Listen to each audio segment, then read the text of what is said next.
আজ শেয়ার করব কিভাবে পারফেক্ট কালার থাকা অবস্থায় আপনারা লাল শাকটি রান্না করে নিতে পারেন। ছোট থেকে বড় সবাই আমরা লাল শাকটি খেতে ভীষণ পছন্দ করে থাকি, আর তাই নিয়ে আসলাম আজকের রেসিপিতে লাল শাক ভাজি। আসসালামু আলাইকুম everyone, welcome to Roshni kitchen and blog. আশা করি সবাই ভালো আছেন, ইনশাআল্লাহ আল্লাহর রহমতে আমিও ভালো আছি। আমি এখানে এক মুঠো লাল শাক কেটে ধুয়ে পরিষ্কার করে নিয়েছি। এরপর একটি প্যানে দিয়ে দিচ্ছি শাকগুলো।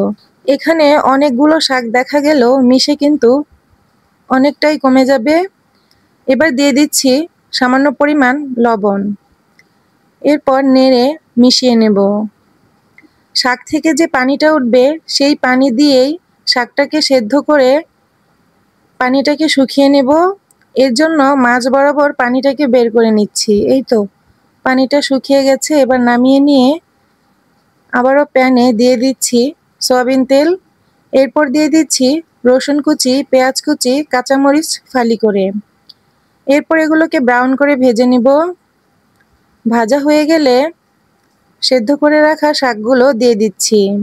এখন ভালোভাবে নেড়েচেড়ে মিশিয়ে নিয়ে শাকগুলোকে ভাজা ভাজা করে নিব। আমি এইভাবে কয়েকবার নেড়েচেড়ে ভাজা ভাজা করে নিয়ে একটি প্লেটে নামিয়ে নিলাম। আশা করি আজকের রেসিপিটি আপনাদের ভালো লেগেছে। যারা এখনো চ্যানেলটিকে সাবস্ক্রাইব করেননি অবশ্যই চ্যানেলটিকে সাবস্ক্রাইব করে লাইক কমেন্ট শেয়ার করে পাশেই থাকবেন। আর যদি নতুন কোনো রেসিপি দেখতে চান অবশ্যই কমেন্টে জানাবেন। সবাই সুস্থ ও ভালো থাকবেন। আল্লাহ হাফেজ।